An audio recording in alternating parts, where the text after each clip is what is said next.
En cielosabiertosturradio.com compartimos la palabra de Dios desde el auditorio de la Iglesia Pan de Vida para tu Corazón, con el pastor Dani Aguillón. Porque la palabra de Dios es viva y eficaz, y más cortante que toda espada de dos filos, y penetra hasta partir el alma y el espíritu, las coyunturas y los tuétanos, y discierne los pensamientos y las intenciones del corazón.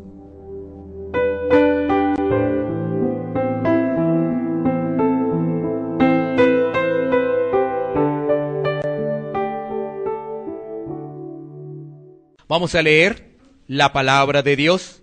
Busquemos en nuestras Biblias Efesios capítulo 4 versículos 1 al 6 y acompáñame a la lectura de la palabra. Comencemos. Dice así la palabra de Dios.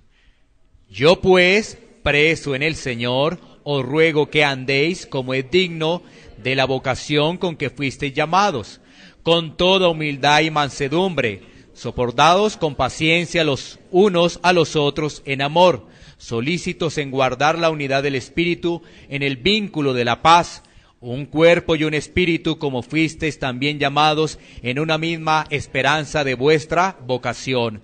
Un Señor, una fe, un bautismo, un Dios y Padre de todos, el cual es sobre todos y por todos y en todos. Amén. Así que la palabra nos presenta hoy en esta serie del apóstol Pablo a los Efesios estos versículos, del 1 al 6 del capítulo 4. El tema es: la unidad trae crecimiento. La unidad trae crecimiento. Vamos a mirar versículo por versículo para poder extraer la enseñanza de la palabra de Dios, versículo por versículo. Así que nos vamos a situar entonces en el versículo 1 del capítulo 4, donde la palabra de Dios nos dice: yo pues, preso en el Señor, os ruego que andéis como es digno de la vocación con que fuisteis llamados. Ya hemos abordado los 3 capítulos de esta epístola, es decir, vamos en la mitad, y los 3 primeros capítulos de esta epístola del apóstol Pablo a los Efesios nos hacen referencia a un campo doctrinal. Es poder entender que ahora ya no hay división entre los judíos y los gentiles. Aquellos que tenemos a Cristo hacemos parte de un solo cuerpo y de las bendiciones, los beneficios que ello implica. Esa es la parte doctrinal. Pero ahora el apóstol Pablo en los siguientes capítulos va a abordar una parte eminentemente práctica. Es una parte de aplicación. Por ejemplo, vamos a ver cómo debemos ser los creyentes en la iglesia, cómo deben ser los creyentes con su actuar en el mundo, cómo deben ser los creyentes en familia, y también cómo es esa lucha espiritual. Porque recuerda que en el capítulo 6 vamos a ver la armadura de Dios. O sea que en estos 3 capítulos que vienen vamos a ver la actitud, el comportamiento del creyente en todo el estamento, ¿no? En la iglesia, en el mundo, en la familia, y cómo es esa lucha espiritual. Así que debemos estar muy atentos para poder recibir el mensaje que tiene el Señor para nuestras vidas en estas prédicas, en estos domingos. Bueno, así que, comenzando con ese versículo 1, el apóstol Pablo dice: yo pues, preso en el Señor. Vale la pena una vez más recordar que cuando el apóstol Pablo escribe esta carta está privado de su libertad. Vale la pena recordarlo, porque el apóstol lo recuerda, ¿no es cierto? Las personas que han venido todos estos domingos se han dado cuenta que el apóstol repite. Bueno, y si repites por algo, porque vale la pena tener presente ello. Yo pues, presente en el Señor, os ruego. Allí viene una súplica, un ruego que hace el apóstol Pablo a sus lectores. Que él está diciendo que andéis, es decir, que caminemos como es digno de la vocación con que fuisteis llamados. Debemos caminar como hijos de Dios, verdaderos, auténticos, genuinos hijos de Dios. Y a partir precisamente de ese versículo 2 nos va a dar cómo es ese caminar, bajo qué características debemos hacer ese caminar. Así que Miremos el versículo 2, donde la palabra de Dios nos dice, con toda humildad, mansedumbre, soportándonos con paciencia los unos a los otros en amor. 5 características nos presenta allí de cómo es ese caminar. El apóstol Pablo lo hace en ruego, en súplica. Les está diciendo allí a sus lectores, suplico, caminen bajo estas características. ¿Cuáles? Bueno, humildad, mansedumbre, soportándonos, ¿no es cierto?, con paciencia y bajo el vínculo del amor. Vamos a mirar esas 5 características que nos presenta ese versículo 2. Es decir, todo creyente debe caminar bajo esas 5 características. Debe caminar con humildad, debe tener mansedumbre, debemos desarrollar la paciencia, debemos soportarnos los unos a los otros y todo ello bajo el vínculo del amor. Es decir, si no está el amor, no vamos a poder ser humildes. Si no está el amor, no vamos a tener mansedumbre. Si no está el amor, no vamos a tener paciencia. Si no está el amor, no nos vamos a poder soportar. Así que comencemos con la primera palabra, humildad. ¿Qué es la humildad? Es una virtud cristiana. La humildad es una virtud cristiana que tiene que ver con la capacidad de aceptar nuestras limitaciones y bajezas. También se relaciona con sumisión y rendimiento. Quiero volverte a repetir. Esa humildad tiene que ver con nuestra capacidad de aceptar nuestras limitaciones y bajezas. Se relaciona también con la sumisión y el rendimiento. Una persona humilde implica el desapego a lo material y el servicio a los demás. Una persona humilde implica el desapego a lo material y el servicio a los demás. Una persona humilde no es egoísta, no es egocéntrica. No se centra en su propia persona y en sus logros. No busca destacarse ante los demás. Y eso es lo que vemos hoy en día en el mundo, ¿no? Por eso la corriente del mundo es dominada por Satanás. Porque cuando vemos lo que nos enseñan, vemos prácticamente que tiene que ver con el egoísmo. Vemos que nos enseñan a destacarnos más que los demás, pero mirándolos por encima. Es decir, generando una división. El Señor ya dice, no hay divisiones entre judíos y gentiles, pero el ser humano sigue poniendo una gran división. Es que yo tengo este título y yo soy mejor persona que tú. Yo tengo mejor posición social que tú. Yo tengo más dinero. Yo tengo más oportunidades, ¿sí? Entonces generamos allí una división. ¿De dónde surge esta palabra humildad? Viene del latín.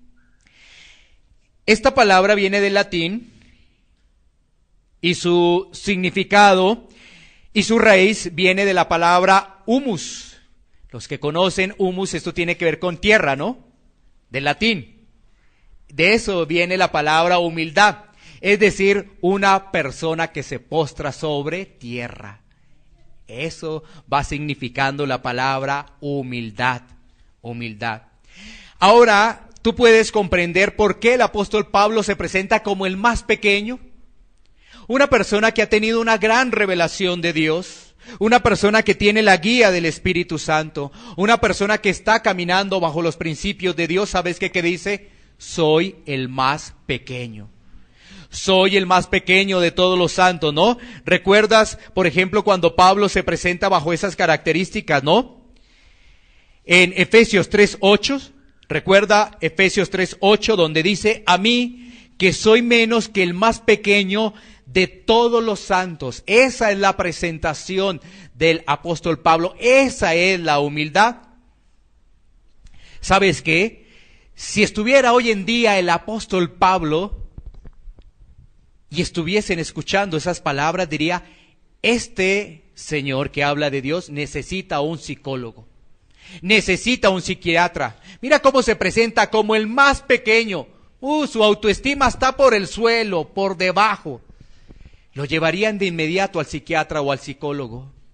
Pero es que las cosas en Dios son diferentes al mundo. Porque la humildad, como lo vimos anteriormente, es desapego a las cosas del mundo. La humildad es servir a los demás, y vemos eso en el apóstol Pablo, porque ¿sabes qué? El apóstol Pablo llegó y dijo: todo lo que he aprendido lo he considerado como basura por amor a Cristo. Si ves, apego del mundo, nada. Servicio a los demás, primer lugar. Por eso se identifica como el más pequeño. El más pequeño, porque ya vamos a ver la otra característica, que es mansedumbre, y la mansedumbre se malinterpreta como una persona débil, como una persona mensa. No, vamos a ver también qué significa esa palabra. Así que esa humildad tiene que ver con desapego de las cosas materiales del mundo, pero también tiene que ver con servicio a los demás, y esa era una característica muy especial que tenía el apóstol Pablo. Así que no tendríamos por qué llevar al apóstol Pablo al psicólogo o al psiquiatra. Por el contrario, tenemos que aprender de las enseñanzas de las Escrituras. Cuando tú piensas solamente en tus beneficios, te conviertes en una persona egoísta, ególatra. Solamente lo tuyo, me interesa lo mío, lo de los demás, no me importa. El apóstol Pablo estaba preso por predicar el evangelio, por enseñarle a las personas la palabra de Dios, pero él era fortalecido aún en medio de la prueba. Ahora, miremos que la humildad es algo que también enseñó nuestro Señor Jesucristo, ¿no? Porque mira lo que nos dice Mateo capítulo 5, versículo 3. Mateo capítulo 5, versículo 3. Mira lo que nos dice las Escrituras. Bienaventurados los pobres en espíritu, porque de ellos es el reino de los cielos. ¿Quiénes son los pobres en espíritu? Uno, los pobres en espíritu son los que reconocen que necesitan un Salvador. Aquellos que reconocen su maldad. Esos son los pobres en espíritu. Pablo siempre tenía presente de dónde lo había sacado el Señor. Siempre tenía presente de dónde lo había sacado el Señor. Entonces vemos aquí una persona pobre en espíritu es aquella que reconoce su maldad, reconoce de dónde lo ha sacado el Señor para poder servir a los demás. Y esto se da, Mateo 5:3, en el marco del Sermón del Monte, son palabras de nuestro Señor Jesucristo. Esa persona pobre en espíritu reconoce su bancarrota espiritual y que su esperanza no está en los demás, no está en él mismo, está solamente en Cristo. Nuestra esperanza solamente es Cristo. Esa es nuestra esperanza. Nosotros somos lo que somos por Cristo. Nosotros somos lo que somos por Cristo, no por nosotros mismos, no por el mundo. Nada de eso, porque recuerda, el mundo te presenta egoísmo y el apego al yo. Eso es lo que te presenta el mundo. ¿Y sabes qué? El egoísmo, el apego al yo, son características de Satanás. No son características de hijo de Dios. O sea, una persona egoísta que dice ser hijo de Dios, no, tiene características del mundo. Tiene características de Satanás. Mira, tan importante poder diferenciar esa línea de la verdadera y genuina humildad. Miremos lo que nos dice Santiago 4:6. Santiago capítulo 4, versículo 6. Dice la palabra de Dios: pero Él da mayor gracia. Por esto dice: Dios resiste a los soberbios y da gracia a los humildes. Si caminamos en humildad, estamos obedeciendo la palabra de Dios. Porque ahí nos dice, Él da gracia a los humildes. Mira, cuando vemos la palabra de Dios y cuando todavía no la hemos entendido, la vamos a ver como una carga. Uy, obedecer esto es pesado. Obedecer la palabra de Dios no es fácil. Obedecer la palabra de Dios, es algo costoso. Pero por eso dice que Él da gracia. Él es el que nos ayuda para que eso no sea una carga y lo podamos hacer bajo el mandamiento del amor. Bajo el mandamiento del amor. Bueno, entonces, miremos el antítesis, ¿no? Una persona humilde, ¿qué es lo contrario? Una persona soberbia. Entonces, vamos a ver estas características de una persona soberbia. Una persona soberbia primero, se siente más que los demás. Segundo, es una persona que habla de sus logros y éxitos. Solamente está hablando de sus logros y sus éxitos. Tercero, desea que los demás alaben sus obras. Desea que los demás alaben sus obras. Siempre tiene la razón. Esa persona soberbia siempre tiene la razón. Esa persona soberbia se alegra del fracaso de las otras personas. Esa persona soberbia le cuesta pedir perdón. Esa persona frente a la crítica se justifica. Frente a la crítica se justifica. Y es una persona que aparenta. Esa es una persona donde la soberbia lo tiene capturado. Y entonces cuando miramos cada una de esas características debemos reflexionar, ¿no? Una persona que se siente más que los demás. Nosotros somos hijos de Dios y tenemos ese título. Si somos hijos de Dios, todos somos iguales. No hay mejores hijos o peores hijos. Todos somos hijos de Dios y si somos hijos, al cielo vamos a llegar todos. Si somos hijos.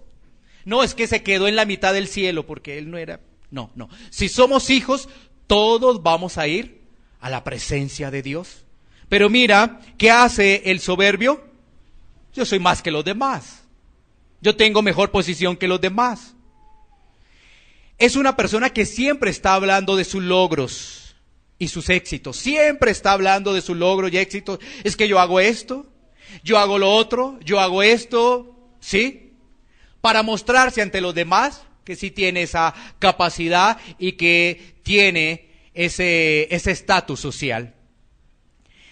Esa persona siempre está deseando que los demás alaben sus logros, sus éxitos. Si tú te das cuenta, estamos describiendo a alguna persona de la Biblia. Uno de ellos podría ser los fariseos. Que le alaben las cosas. O sea, hace las cosas es para los demás, que los demás le alaben, que los demás le digan, ay, ¿cómo hizo esto? Uy, qué capacidad tiene esa persona, es impresionante lo que hace. Uy, es realmente capacitada, ¿sí? Pero lo haces para que los demás lo alaben. Esa persona siempre cree tener la razón, porque como se siente completamente capacitada, aparentemente no hay error. Si tú te das cuenta, estamos haciendo como una descripción, vuelvo y reitero, de los religiosos de la época. Porque el religioso había que soberbia, siempre quiere tener la razón, siempre. Se alegra del fracaso de los otros, ¿no? Recuerda un ejemplo que nosotros hemos dado en esta epístola del apóstol Pablo a los Efesios. Un ejemplo que vimos, el publicano y el fariseo. El fariseo se creía más que el publicano. Y de alguna forma se alegran de ese fracaso que ellos pueden tener. Entonces una persona soberbia se alegra de esos fracasos. Una persona soberbia le cuesta pedir perdón, le cuesta. ¿Sí ves? O sea, humildad, porque una persona humilde reconoce su debilidad y pide perdón. Una persona soberbia le cuesta, y decir, ¿me perdonas? O sea, como que le cuesta reconocer. Y frente a la crítica que hace, se justifica. No es que mira, fue culpa de Julano, fue culpa de Pedro, de Juanito, de María, fue culpa de ellos. O sea, ¿qué hace? Se lava las manos. La culpa no es de él.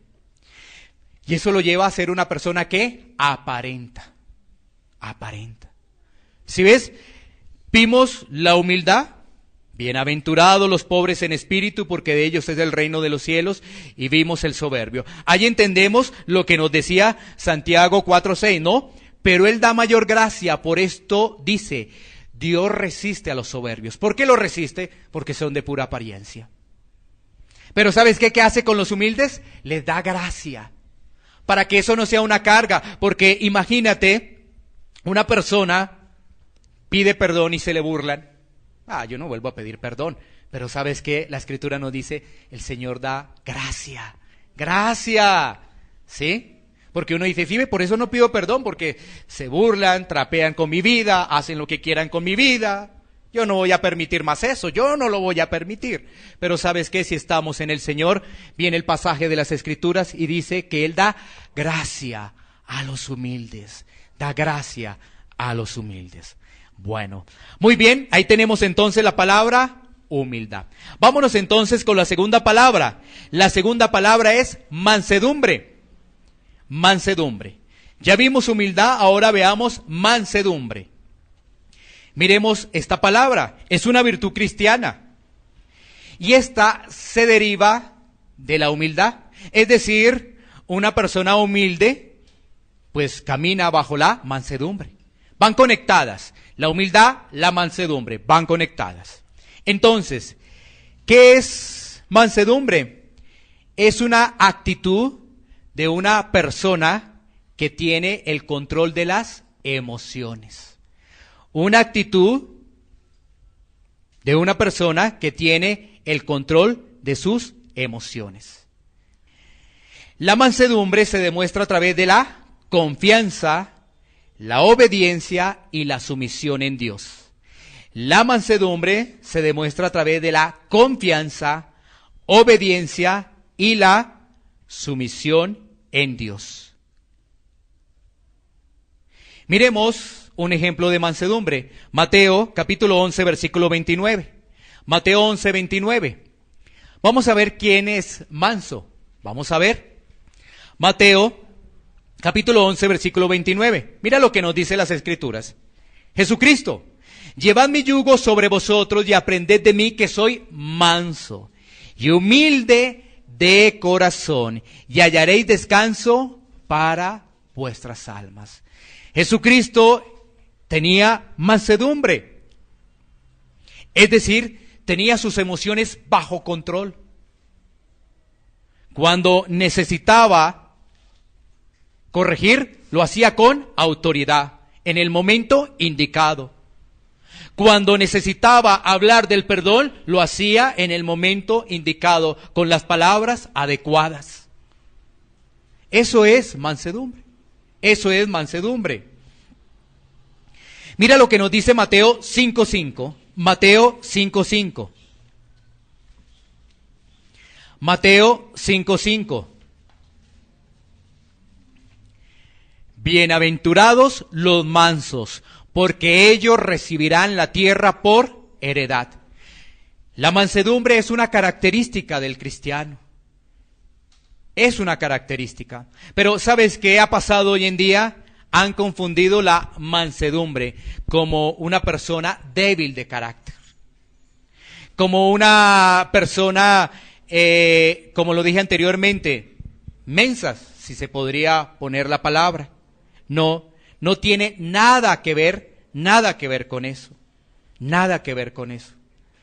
Por ejemplo, cuando tú ves una persona de carácter, una persona recia, una persona que tiene esa característica, tú dices, uy, esa persona sí tiene buen carácter, esa persona sí no se deja de nadie, esa persona sí realmente vale la pena aprender. ¿Sabes qué? Si lo analizamos a la luz de las Escrituras, a la luz de la mansedumbre, esa persona está controlada por sus emociones.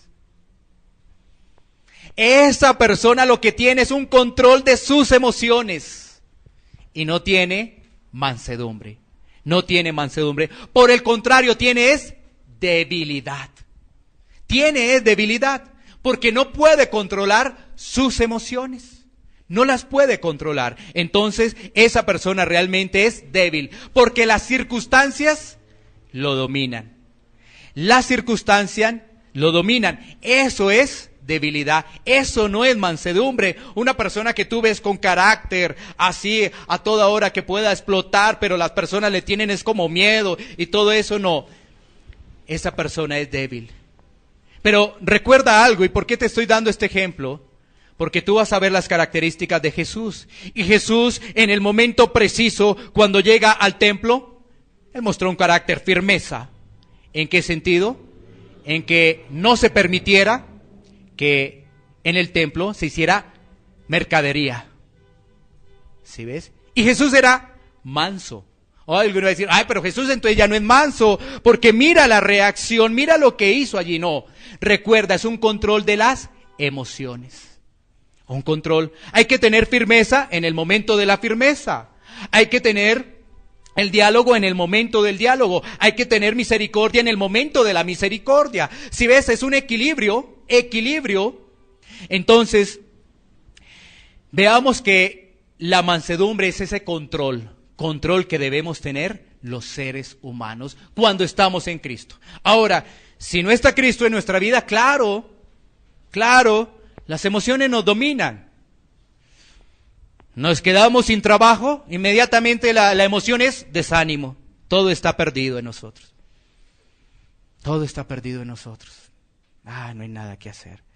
Nos dieron un trabajo, uy, que me dieron el trabajo y qué bueno, y que sí, todo emociones abajo, arriba. Tú estás en Cristo, la gloria es para Cristo. Tú estás sin trabajo, bueno, el Señor me está enseñando. Tú estás con trabajo, el trabajo me lo dio Cristo. Si ves, todo cambió. Ya no es esa emoción, ya no hay nada que hacer conmigo, nadie me recibe, no puedo llevar una hoja de vida, nada que hacer conmigo. O aquella persona, uy, ahora tengo trabajo y trabajo. ¿Sí? Todo realmente lo pone es ante la presencia de Dios. Bueno, miremos lo que nos dice Proverbios 25:28. Proverbios 25:28. Mira lo que pasa con el control de las emociones, cuando no hay control. Proverbios 25:28. Dice las Escrituras: como ciudad derribada y sin muro es el hombre cuyo espíritu no tiene rienda. Mira, cuando nuestras emociones nos dominan, ¿qué pasa? Es como una ciudad derribada y sin muro. Recuerda que en la antigüedad teníamos esas ciudades que tenían un muro para protección. Protección, que no viniera ahí cualquiera y los desbaratara, destruyese, ¿no? Por ejemplo, vamos a ver en el Antiguo Testamento, cuando ocurre el exilio y regresan a Jerusalén, que Esdras reconstruye el templo y Nehemías reconstruye el muro. Reconstruye el muro. Entonces aquí nos está diciendo el proverbio, que nos dice que una persona que no tiene control de sus emociones es una persona que vive al vaivén del mundo. El mundo lo domina. El mundo lo domina. Sus emociones, ¿qué? Lo dominan. Entonces, esto nos lleva a comprender que la humildad, la mansedumbre van unidas, pero para poder tener humildad, mansedumbre, también debe estar en nuestra vida el tercer punto, que es la paciencia. Tú te vas a dar cuenta que todo va encaminado, ¿no? Todo es como una cadena. Entonces, humildes, primero, mansos, teniendo humildad, teniendo mansedumbre, ¿sabes qué? Vamos a poder ser pacientes. Y la paciencia nos va a permitir soportarnos. Y todo eso bajo el vínculo del amor. Mira cómo es de hermosa la palabra de Dios. Así que miremos la otra palabra, paciencia. Tercera palabra, paciencia. ¿Qué significa allí paciencia en este contexto? Vamos a mirar allí, entonces, paciencia enlazado con soportándonos, ¿no? Porque ahí viene soportándonos y con paciencia, ¿no? Entonces vamos a enlazar ellos dos. ¿Listo? Entonces, paciencia lo que significa allí es ser herido una y otra vez sin quejarse. Ser herido una y otra vez sin quejarse. ¡Wow! ¡Qué término de paciencia!, ¿no? Tremendo, que inmediatamente a cada uno de nosotros nos puede reflexionar, ¿no? Bajo este contexto, ¿no? Es ser herido una y otra vez sin quejarnos. Y ahí, claro, ahí vamos a encontrar que eso es ¿qué? Soportarnos. El soportarnos quiere decir recibir el agravio sin devolver con la misma moneda. Recibir el agravio sin devolver con la misma moneda. Esa paciencia es la idea de permanecer largo tiempo bajo fuerte presión. largo tiempo bajo fuerte presión. Mira, todos los creyentes necesitamos la paciencia, si no, ¿cómo vamos a avanzar? ¿Cómo vamos a crecer? Cuando vienen las pruebas, cuando viene la toma de decisiones, tenemos que tomar decisiones en familia, tenemos que tomar decisiones en el trabajo, tenemos que tomar decisiones para la vida. Y para ello necesitamos que realmente estar fortalecidos en el Señor. Y para estar fortalecidos en el Señor, debe estar en nuestra vida ¿qué? La paciencia. Mira, la paciencia te va a permitir ver las cosas que no has hecho bien, para poderlas corregir. Pero si todo es rápido, saliste de esta, vas para lo otro. No, necesitas de la paciencia para poder digerir las cosas. Si no, no podremos avanzar. Entonces mira, soportándonos, ¿no? Entonces, eso es recibir un agravio. ¿Y tú qué vas a dar? Pues tú, nada, ¿no? Bendición. Bendición. Ahí está la paciencia. Mira lo que nos dice Romanos, capítulo 12, versículo 19 al versículo 21. Romanos 12, 19 al 21. Romanos 12, 19 al 21. Mira lo que nos dice las Escrituras. No os venguéis vosotros mismos, amados míos, sino dejad lugar a la ira de Dios, porque escrito está, mía es la venganza, yo pagaré, dice el Señor. Versículo 20. Así que, si tu enemigo tuviera hambre, dale de comer. Si tuviera sed, dale de beber. Pues haciendo esto, ascuas de fuego amontonarás sobre su cabeza. No seas vencido de lo malo, sino vence con el bien el mal. Claro, por eso es la paciencia, por eso es soportarnos, ¿no? Tú recibes el agravio, según lo que nos dice aquí Romanos, el apóstol Pablo, uno dice, no, yo no debo pagar con la misma moneda, ¿no? Mira, si tu enemigo, como lo dice allí las Escrituras, está pasando por una situación difícil, tenemos es que ayudarlo. Claro, fíjate que esto en el mundo es muy contrario, ¿no? Porque me la hizo. Y si me la hizo, me la tiene que pagar. Esto es en el mundo, ¿no? Pero en las cosas de Dios es completamente diferente. Si tu enemigo está pasando por una situación adversa, ahí dice que ayúdalo. Si tiene hambre, démosle de comer. Si tiene sed, démosle de beber, ¿no? Porque bajo el principio del versículo 19, el Señor se encarga de todo. Es que la justicia de Dios es perfecta. La justicia del hombre es vacía, es imperfecta. ¿Y nosotros qué queremos hacer? Nuestra propia justicia. ¿No es cierto? Los seres humanos queremos obrar bajo nuestra propia justicia. Pero nos da la paz cuando dice el versículo 19, no te preocupes, yo me encargo de todo. Ah, tú eres mi Padre, tú eres mi Dios, tú te encargas. Como tú lo hagas está bien porque tú eres perfecto. ¿Sí? No nosotros, no nos corresponde a nosotros. Porque esto nos va a recordar de dónde nos sacó el Señor.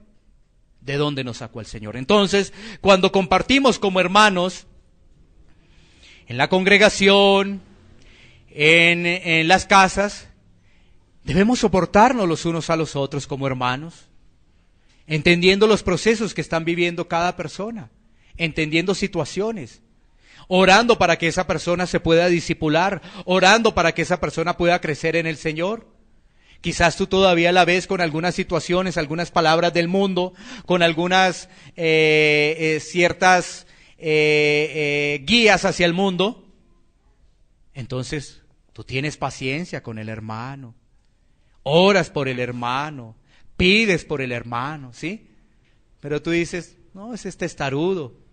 No, si tú lo ves que él tiene hambre y sed de la palabra, lo que tenemos que es ayudarle. Bueno, y todo eso lo debemos hacer bajo el vínculo del amor.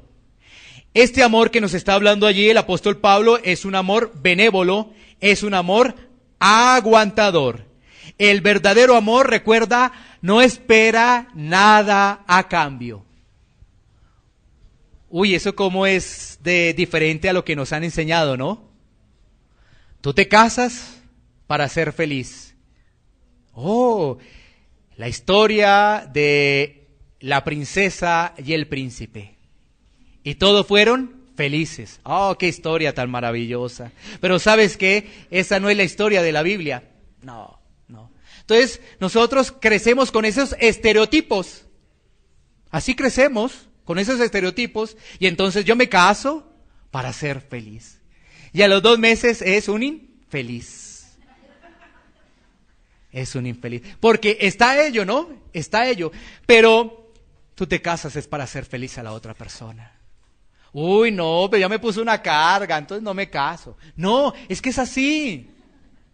Recuerda, el verdadero amor no espera nada a cambio. ¿Qué está esperando el verdadero amor? Nada a cambio. Nada a cambio. Imagínate el amor de Dios, nuestra primera embarrada en Cristo. Porque los cristianos pecamos, ¿no? Entonces, imagínate al Señor. Una embarrada ya, destituido, chao, te cerré la puerta. Por acá no vuelvas nunca más. Aparece una palabra preciosa en las Escrituras que es misericordia si confesamos nuestro pecado y nos arrepentimos. ¿Sí ves?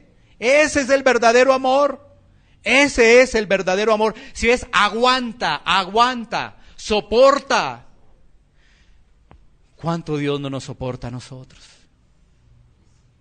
¿Cuánto no nos soporta a nosotros? ¿Sí ves? Entonces es la retribución. Miramos el principio de la familia, el principio del matrimonio, y eso nos lleva ¿a qué? A tener matrimonios para toda la vida.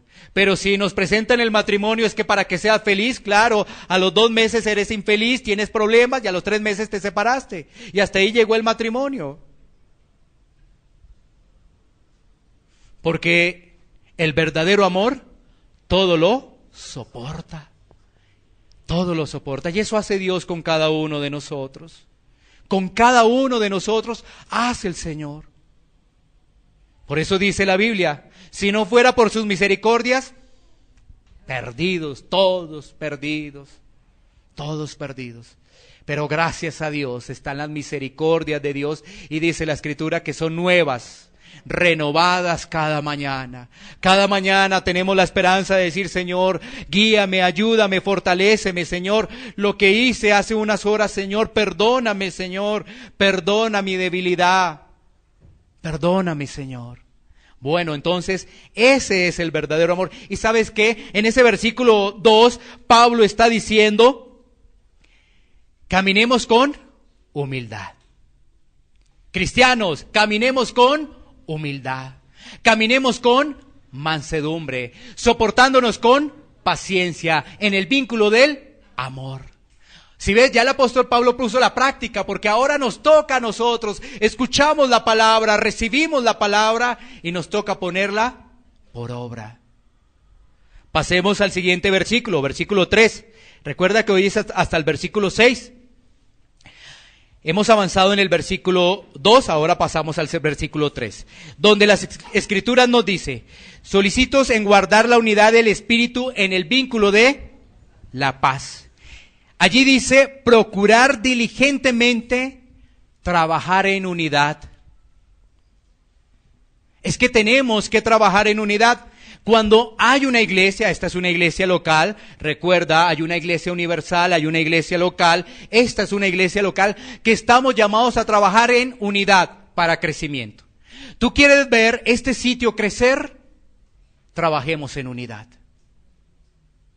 ¿Tú no quieres ver este sitio crecer? Sigamos egoístas, sigamos soberbios, ¿sí? Sigamos así. Pero tú quieres ver que este sitio pueda crecer, trabajemos en unidad. Y eso es lo que está diciendo allí el apóstol Pablo, en la unidad del Espíritu, en el vínculo de la paz. Para que una iglesia pueda crecer, necesita la unidad. De lo contrario, no va a poder crecer. Y cuando hablo de crecimiento, estoy hablando del crecimiento espiritual. Estoy hablando del crecimiento espiritual. Entonces, ¿tú quieres ver esta iglesia crecer bajo ese lineamiento espiritual? Trabajemos en unidad. Arropémonos y acompañémonos los unos a los otros. ¿No te interesa la iglesia? ¿No te interesa este lugar donde nos reunimos como hermanos, vamos a ver es que soberbia, vamos a ver es que orgullo. Y esto no va a crecer. Podrán pasar 20 años, 10 años, y todos como bebés espirituales o como inconversos.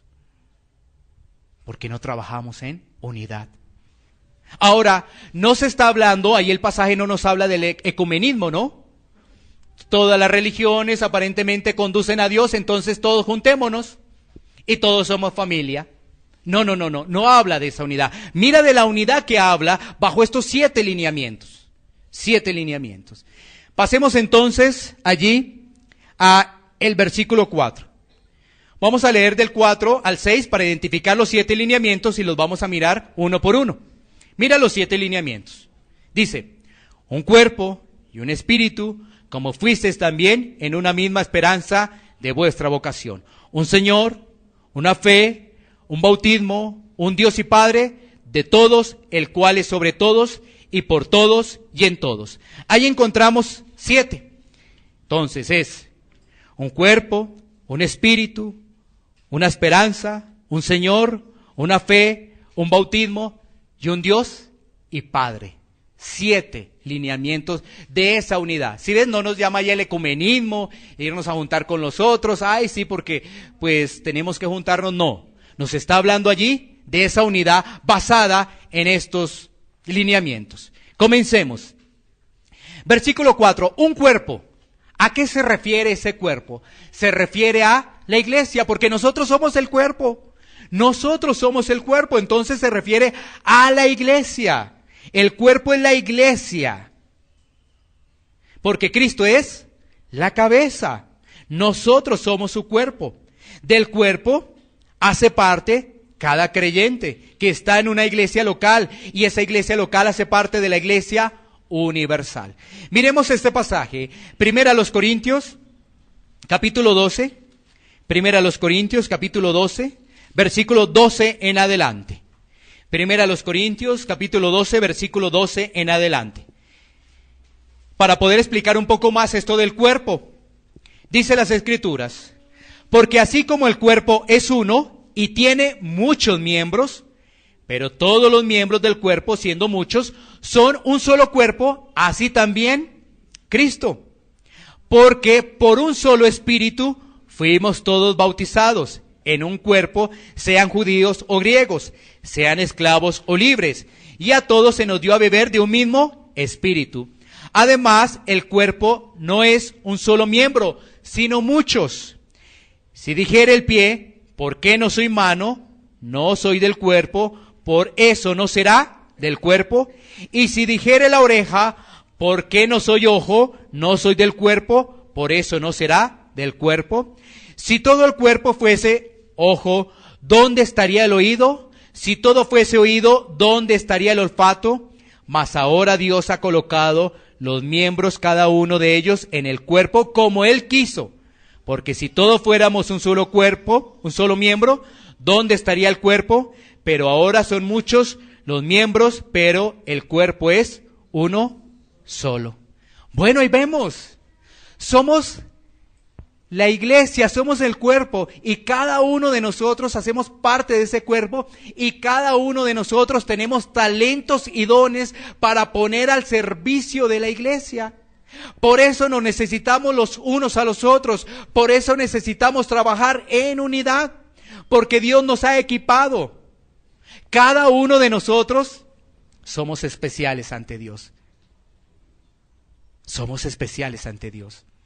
Pero no somos iguales los hermanos. Cada uno tiene una característica, cada uno tiene un talento, cada uno tiene un don. ¿Para qué? Para unirse con la otra persona y con la otra persona y con el otro hermano y con el otro hermano, para formar ¿qué? La unidad del cuerpo. Así podemos crecer, así vamos a crecer espiritualmente, pero si andamos aislados, no vamos a poder crecer, no vamos a poder crecer. Bueno, entonces a eso se refiere allí el cuerpo. Miremos la otra palabra de Efesios 4:4. Dice un cuerpo y un espíritu. Ahí está hablando del Espíritu Santo. se refiere al Espíritu Santo.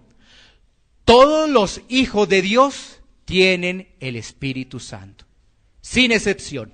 Escúchame esto, por favor. Todos los hijos de Dios tienen el Espíritu Santo, sin excepción. Todos los hijos de Dios tenemos el Espíritu Santo, ¿no? Y esto se da a través del nuevo nacimiento. Esto se da a través del nuevo nacimiento. Recuerda que los religiosos no entendían ello. No entendían cómo se produce el nuevo nacimiento.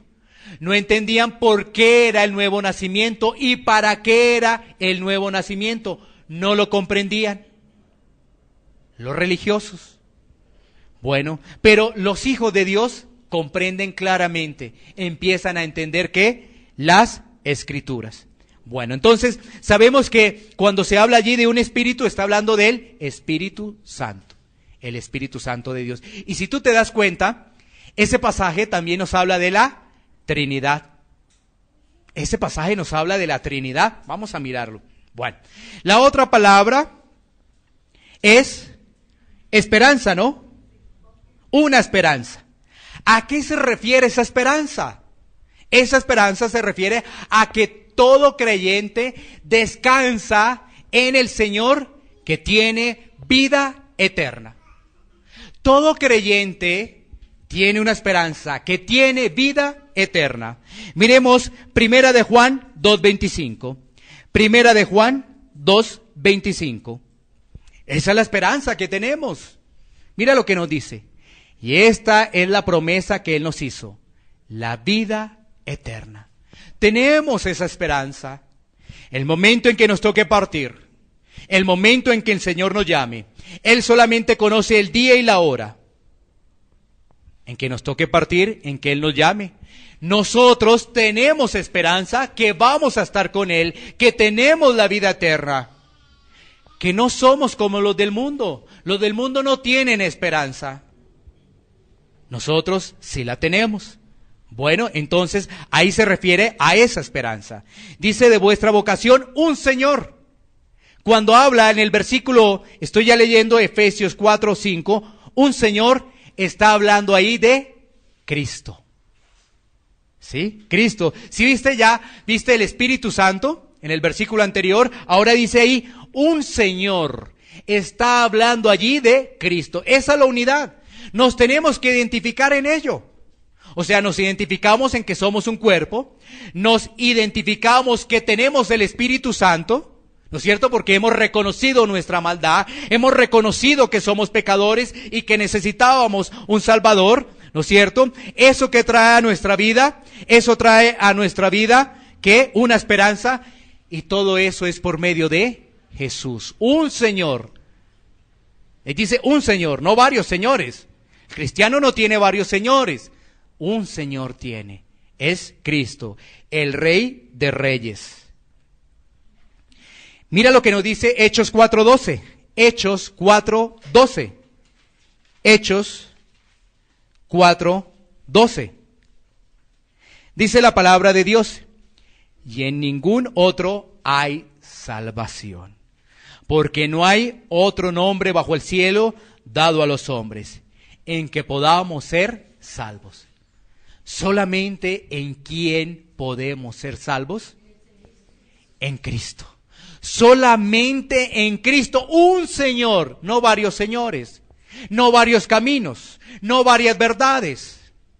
Por eso el Señor Jesucristo se identificó: yo soy el camino, la verdad y la vida, un solo Señor. Bueno, sigamos avanzando, dice allí, una fe. Esa fe es por medio de Jesucristo. Para que nosotros tengamos la fe, debemos tener a Cristo en nuestra vida. Si no, estaremos obrando en la carne y en nuestra propia opinión. Para que tengamos la verdadera fe, Cristo debe estar en nuestra vida. Pasemos, dice ahí, un bautismo. ¿A qué se refiere allí? Se refiere al bautismo de agua. ¿Qué es el bautismo de agua? Es la confesión pública. que nosotros somos seguidores de Cristo. Eso es el bautismo en agua. Es la confesión pública que nosotros somos seguidores de Cristo. Por ello es muy importante el bautizo. Muy importante que tomemos en cuenta estas directrices, estos lineamientos del Señor. Bautizarnos. Porque eso es públicamente que seguimos a Cristo.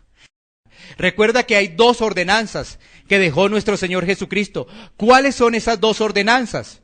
El bautismo y la Santa Cena. ¿Qué quiere decir ordenanzas? Que las tenemos que cumplir. Ahora, si tú no te consideras cristiano, pues bueno, eso sí será otra cosa. Entonces, no participas de la cena y tampoco te has bautizado. Bueno, eso será otra situación, ¿no? Entonces, ahí nos está hablando del bautizo en agua. Y miremos la última, ¿no? Dice, un Dios y Padre de todos. Si ves, ahí analizamos la Trinidad, ¿no? Comenzó con el Espíritu, pasó al Señor, cuando habla del Señor, Kurios, en griego, Cristo, está hablando cuando tú vas al original, para que, a pesar que ahí dice Señor en el versículo anterior, está hablando de Cristo, ¿no es cierto? Ahora nos habla de un Dios y Padre, Espíritu Santo, la segunda persona de la Trinidad, que es el Hijo, y la primera persona de la Trinidad, que es el Padre. Entonces ahí nos dice, un Dios y Padre. Dice allí, un Dios y Padre de todos, el cual es sobre todos y por todos y en todos. Esa es la unidad. Mira, si nosotros trabajamos en unidad, es bajo estos lineamientos. ¿Estamos creyendo en el mismo Dios? ¿O será que hay Dios del dinero? ¿O será que hay Dios del yo? ¿O será que hay Dios del mundo? ¿Sí? Debemos trabajar en unidad bajo estas características, bajo un mismo espíritu, con la misma fe, la fe de que Jesucristo rescató nuestra vida, nos sacó de las tinieblas a su luz admirable. Esa es la fe con la cual debemos trabajar. Lleguemos a 2 puntos de aplicación para concluir. 2 puntos de aplicación. El primero, trabajemos en unidad para ver crecer esta iglesia local. Trabajemos en unidad para ver crecer esta iglesia local. Esta es una iglesia local. Trabajemos en unidad para poderla ver crecer. Segundo, la humildad, la mansedumbre, el soportarnos, la paciencia, es un llamado que nos hace el apóstol Pablo. Es un llamado que nos hacen las Escrituras para avanzar hacia la madurez espiritual. ¿Quieres madurar espiritualmente? Bueno, ¿cómo está tu vida bajo estos lineamientos? ¿Estás caminando bajo la humildad? ¿Estás caminando bajo la mansedumbre? ¿Estás soportando a los demás bajo el vínculo de la paciencia y bajo el amor? Porque si no tenemos amor no vamos a poder soportar a las personas. Fíjate, por eso el amor del mundo es falso, ¿no? El amor del mundo es falso. Mira este corto ejemplo de lo que estamos haciendo de la aplicación. Tú te casas y tú dices, yo amo a esa persona. Cuando vienen las dificultades, cuando vienen los problemas, las desavenencias, los disgustos, las peleas, tú dices, ya como que no lo quiero. ¿Sí ves? El amor del mundo es falso. El amor del mundo es falso. Necesitamos el verdadero amor. ¿Para qué? Entonces, vamos a soportar a nuestro cónyuge. Vamos también a corregir, pero a soportar a nuestros hijos. Toca corregirlos, por supuesto, pero vamos a soportarlos.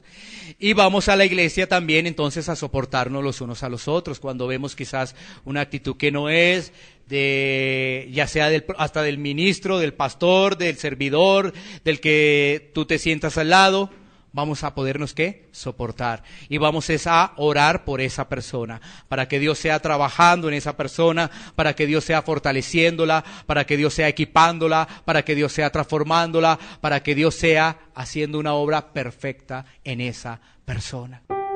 Iglesia Pan de Vida para tu Corazón, Barrio Castilla, en Bogotá, Colombia.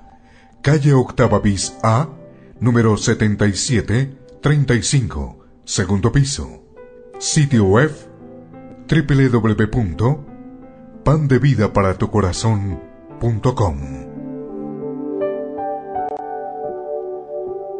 Porque la palabra de Dios es viva y eficaz, y más cortante que toda espada de dos filos, y penetra hasta partir el alma y el espíritu, las coyunturas y los tuétanos, y discierne los pensamientos y las intenciones del corazón.